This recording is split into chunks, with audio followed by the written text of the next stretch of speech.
Dear Lady Love TV. My Best Friend's Heartbreak. Tunghayan na po natin ang ika-4 na bahagi. Nagising si Nika dahil sa pag-vibrate ng phone sa night table na nasa gilid niya. Bumangon siya at kinuskus ng kamay ang mga mata para alisin ang antok. Nakapatong sa mesa ang phone niya at ang phone ni Von at ang phone ng lalaki ang nag-ring. Nilingon niya si Von na nasa kabilang side ng malaking kama. Nakadapa ito habang nakahubad at naghihilik pa ng malakas. Mukhang napagod talaga ito dahil bukod sa kakauwi lang mula sa La Union, mula sa isang linggong trabaho, ay naging busy din sila sa buong magdamag na paglalambingan. Namiss yata nila ang isa't isa kaya hayon, they made up for lost time. Napangiti siya sa naisip. The phone is ringing, remember? Kinuha ni Nika ang phone ni Von habang tinatapik ang balikat ng lalaki. Pero natigilan siya sa ginagawa na makita ang pangalan ni Leah sa caller. Napatingin siya sa digital clock sa ibabaw ng mesa. 1:00 na ng madaling araw. Masisinungaling si Nika kung sasabihin hindi siya nabother sa tawag na yon. Gaya ng sinabi niya noon, hindi random girl si Leah. Ito ang babaeng iniyakan ni Von. Sa sobrang sakit yata na naramdaman niya, namanhid na siya. O baka naman hindi pa nagsisink in sa kanya ang lahat. Hindi ba pwedeng mamayang umaga na lang siya tumawag? Emergency ba to? Pero hindi magising si Von. Okay. Binigyan na lang niya ng justice ang gagawin niya, ang pagsagot sa tawag ni Leah. Magsasalita pa lang sana siya at sasabihin sa babae na tulog pa si Von, pero naunahan na siya nito. Von Benesuerte, how dare you do this to me? Galit na sumbat ni Leah. Base sa boses nito, mukhang laseng. Maingay din sa background dahil sa malakas na music. Nasa bar ba ang babae? I was doing fine without you all this time, you know. Leah? Von is sleeping. 5 years akong nag-move on, kaya bakit 1 week lang kayong nagkasama sa La Union? Nayinig mo na naman yung mundo ko. Pagpapatuloy ni Leah sa umiyak na boses. Mukhang hindi siya nito narinig kanina dahil sa maingay na background at malakas itong mga hikbi. 1 week lang yon. Pero bumigay na naman ako sa'yo. Ano bang meron niyang gago ka? Para hindi kita ma-resist. Kasama ni Von si Leah sa La Union. Alam ni Nika na producer ang babae sa entertainment department kung saan nagtatrabaho ang lalaki. Pero hindi nabanggit ni Von na magkasama ang dalawa sa out-of-town trip. You're not exclusively dating. Nagde-date pa lang kayo para i-try rebuild ang relationship nyo kung may iba man siyang babaeng makasama. Bullshit. Now, her vague relationship with Von sounded ridiculous. Totoong sinabi ng lalaki na magde-date sila para makilala uli nila ang isa't isa. Dahil sigurado naman daw na iba na sila sa dating version nila 2 years ago. Pero sa 3 linggo na dumaraan, simula na magdesisyon silang mag-date ulit, ay hindi naman nabanggit ni Von ang pagiging official ng relasyon nila. Kahit pag ginagawa naman nila ang dapat iginagawa lang ng magkarelasyon. At siya natakot magtanong at i-confirm kung may lugar nga ba siya sa buhay ni Von, ay hinayaan lang ang ganoong kalabo nilang relasyon. Bakit kailangan mo pang iparamdam sa akin na mahal mo pa rin ako kung wala ka namang balak panindigan yung feelings mo? Pagpapatuloy ni Leah sa boses na puno ng sakit at hinanakit. Ano pa ba ang kailangan kong gawin para mapilitan kang magpakalalaki at seryosohin ang kung ano man na meron tayo? Alam kong sobrang pinabababa ko yung sarili ko sa gago at fuckboy na tulad mo. Pero hindi ko mapigilan. Ikaw pa rin, Von. Ikaw lang naman simula pa noon. I was just trying to play it cool. But I've always been crazy in love with you. Naiyak na si Nika, nasaktan, nainsulto, naaawa sa sarili. Lahat ng yon, nailabas niya sa pag-iyak na lang. Mahal pa rin ni Leah si Von. Ang babaeng iniyakan ng ex-boyfriend niya. Iniiyakan naman ang lalaki ngayon. Ano pa bang magiging laban ni Nika? Kung totoo nga ang mga sinasabi ni Leah kanina, ibig sabihin ay nagkakamabutihan uli ito at si Von sa 1 linggong pag-stay ng dalawa sa La Union. This is not Von, obviously. Parang biglang nahimasmasa na sabi ni Leah maya-maya. Narinig siguro ng babae ang pag-iyak niya dahil lumakas na naman ang lumakas ang paghikbi niya. Who's this then? Nika. Sagot niya sa basag na boses. Hi, Nika.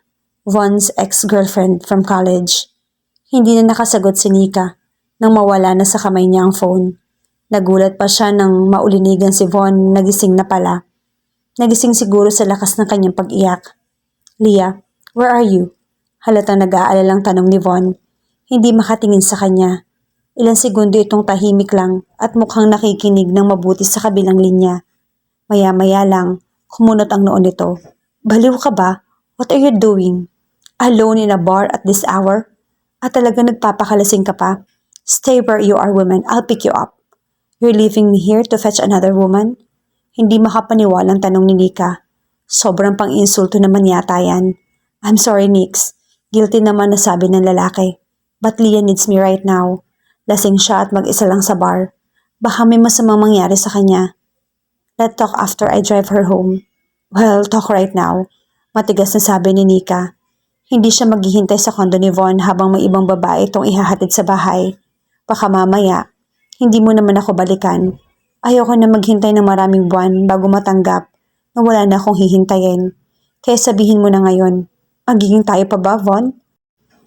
I really wanted to fix our relationship, Nika. Nung narinig ko ang mga pinagdaanan mo dahil lang sa gagong katulad ko, na-realize ko na ang swerte ko pala na may nagmamahal sa akin ng ganyan.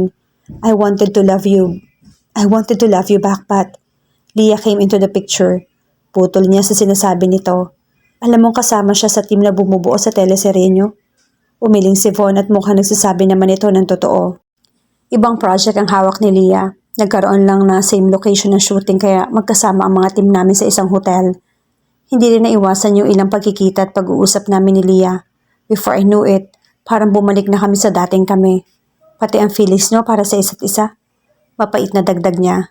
Do you still love her, Von? Napayuko si Von. I don't know. I'm confused. Tell you what, Von. You're playing safe. Kunot noon itong nag-angat ng tingin. What do you mean by that? Bumalik ka sa akin kasi sigurado kang mahal kita at hindi kita iiwan. Nakakainis kasi nawala ng hinanakit sa boses ni Nika at napalitan na yun ng purong sakit at lungkot. Kasi siya nga ang tao na sanay masaktan at hindi marunong magalit. Ngayon pa niya na-confirm na tanga nga siya kahit ano pang sugarcoat ni Sneak. At bakit naman niya naisip sa Sneak sa sitwasyon na iyon? Si Leah ang mahal mo pero takot kang bumalik sa kanya kasi hindi ka sigurado sa feelings niya for you. Pagpapatuloy niya sa pagpapaliwanag. You're not ready for a serious relationship because you're not sure if you can handle women like her. Kasi simula pa noon, si Leah lang ang babaeng minahal mo at siya lang din ang babaeng kayang manakit sa isang Von na katulad mo. Kaya tumakas ka sa kanya at nagtago sa akin. Kasi ako naman ang security blanket mo. Ako yung babaeng mamahalin ka kahit gago ka kasi hindi ko alam yung worth ko. But Leah is different because she's a strong woman. And she knows her worth. She knows that she doesn't deserve like you. Naiyak na naman siya. Malakas, parang iyak ng bata. Why can't I be like her? Napuno ng awa ang mukha ni Von. Nika, go. Mariing sabi ni Nika. Saka tinalikuran ang lalaki. Bigyan mo naman ako ng kaunting dignidad. Kaya please lang, umalis ka na. At huwag ka magstay dahil lang sa awa. He left her. Then she cried her heart out. Napabugan ng hangin si Nika habang nakatingala sa sarado pang Little Bank. Sa branch na iyon ang opisina ni Sneak dahil iyon ang pinakamalaki at pinakaunang store ng cafe. Isa pa, nakatira sa attic ang lalaki dahil nung nagsisimula pa lang si Sneak sa negosyo, benenta raw nito ang condo unit nito para pandagdag sa pondo. Pero na-attach na raw si Sneak sa attic kaya kahit daw may savings na para makabili uli ng bagong unit, ay hindi na ito nag-abalang lumipat. It's only 5 in the morning. Okay lang kaya na bulabugin ko siya? Syempre hindi. Hindi naman sila super close ni Sneak dahil 1 taon pa lang sila magkaibigan. Mas tama yatang sabihin casual friends lang sila pero lately, naging dependent siya sa lalaki dahil sinasamantala niya ang kabaitan nito. Huwag kang abusado, Nika. He warned you but you didn't listen. Kaya bakit sa kanya katatakbo pagkatapos durugin ni Von ang puso mo for the second time? But Shirley wanted to see his bright face that never failed to cheer her up. Speak of the devil. Nakita ni Nika sa glass wall ng Little Bank ang reflection ni Sneak. Naka-gray hoodie, black road shorts at running shoes ang lalaki habang may hawak na bottled water. Pero hindi ito nakatingin sa direksyon niya dahil kausap nito ang kasabay na mag-jogging. Isang maganda at sexy na babaeng naka-sports bra, tight leggings at running shoes. Nagtatawanan pa ang dalawa. Retreat. Sinuot niya ang hoodie ng sweater, saka siya mabilis na naglakad palayo sa cafe. Nakapwesto ang Little Bank sa isang village na may kilalang street. Dahil sa mga nakahilerang kainan at cafe, kaya hindi naman makapagtataka na may mga residenteng nagja-jogging sa kalsada. Nagulat lang si Nika dahil ngayon lang niya nakitang may kasamang babae si Sneak. Oo nga no, sa isang taon nilang pagkakaibigan, wala pa siya nakikitang kadate ng lalaki. Hindi naman niya pinagdududahan ng pagiging straight nito dahil manly ang lalaki. Word pala na may makita itong kasamang babae. Kaya siguro bigla siyang tumakbo palayo. Sobra naman kasi ang pagiging apusado niya kung iistorbohin niya ang morning date ng kaibigan. Ouch! Umupo si Nika sa gutter sa tapat ng isang bookstore dahil sumakit ang kanyang mga paa. Kung bakit ba kasi white shoes ang partner niya sa suot na white shirt, gray hoodie at skinny jeans imbis na running shoes. Minsan talaga pahamak ang pagiging girly. Damn, I'm tired. Wala na siyang pakaalam kaya humiga na siya sa kalsada. Wala pa namang tao at wala rin dumaraan na sasakyan dahil siguro maaga pa. Pagkatapos napatitig siya sa nakasabit na decoration sa bubong na tinititigan niya. Mga bookmark iyon dahil bookstore ang establishment. Books, ha? Biglang naalala ni Nika na pangarap niyang maging young adult / urban fantasy novelist noon pero hindi naman siya nagsulat pagkatapos ng college. Takot kasi siyang mag-risk sa pagsusulat na hindi naman stable job, kaya kinalimutan na lamang niya ang kanyang pangarap. Nag-apply siya sa isa sa pinakamalaking publishing company ng bansa bilang contributor na entry-level job at inabsorb man siya ng editorial department ng magazine. Imprint kung saan din siya nag-OJT noon. Malaki ang sweldo ni Nika at mabait pa sa kanya mga boss, kaya hindi na siya lumipat ng kumpanya. Ilang taon siya naging contributor bago siya naging writer at full-time employee. Ngayon nga ay senior writer na siya at may chance pang ma-promote bilang editor. But writing articles is different from writing novels. Nagsusulat din siya noon ng literary pieces para sa university publication. Marami rin siyang unfinished novels na nakasave sa laptop, pero hindi niya na naituloy ang pagsusulat. Nang pasukin at matrap na siya sa adult world, she suddenly missed writing fiction. Hey Nix, nagulat si Nika nang sumalubong sa kanya nakangiting mukha ni Sneak, kaya bigla siya napabangon, dahilan para magkauntugan sila. Nakasquat ang lalaki pero dahil sa nangyari, napaupo ito sa kalsada habang nakahawak sa nasaktang noo. Ouch! Reklamo ni Sneak saka nag-lotus position. May galit ka ba sa akin? Nanggugulat ka kasi. Reklamo naman niya. Saka bumalik sa pagkakaupo sa gutter habang masama ang tingin sa lalaki. Bakit ka nandito? Nakita kita kanina kaya sinundan kita. Likod mo palang kilalang kilala ko na. Kumunot ang noo ni Nika. Paano yung girl na kasabay mo mag-jogging? Ha? Si Alay. She went home. Nakapark yung kotse niya sa tapat ng cafe ko kaya sumabay na siya sa akin pa uwi. Dumayo siya ng jogging dito to catch up with. Naging busy ako lately. Anyway, siya yung friend ko na owner ng Cat Cafe and she wants to know if the interview will pursue. I told her about will push through. So I said I ask you first. Umangat ang kamay ng lalaki para punasan ng butil ng pawis sa noo niya, pero maya-maya lang, bumaba ang mga daliri nito para punasan ang luha sa kanyang mga pisngi. What happened, Nix? Ahin ka lang umiyak sa harap ko. I should have listened to you. Parang bata na nagsusumbong siya. I'm too forgiving and too kind for my own good. Alam ko na kung bakit mas maraming jaded na tao sa mundo. Being a good person sucks. I can't even get mad properly. Gusto ko siyang sampalin pero hindi ko nagawa. Kasi kahit nasaktan na naman niya ako, hindi ko pa rin siya kayang saktan. Kasi naiintindihan ko siya. Naiintindihan ko yung weakness niya. Naiintindihan ko yung fear niya. Pero hindi ko maintindihan kung bakit ganito ako. Bakit bang dali-dali para sa akin natanggapin ang masamang trato sa akin ng iba? For once, could you be honest with me? No more sugarcoating, please. You're like that because you can't love yourself. So you want validation from other people that you also deserve. That you also deserve to be loved, Nix. Sagot ni Sneak sa seryosong boses. Wala na ang nakakasilaw nitong ngiti o ang playfulness sa mga mata. Pati ang tono hindi gentle. She wanted him to be honest but she didn't expect him to be this brutal. You hate yourself so you wanted other people to love you instead. Kaya kahit kaunting pagmamahal lang mula sa maling tao tinatanggap mo. But why do you have to hate yourself? You are a wonderful person, Nika. I am not.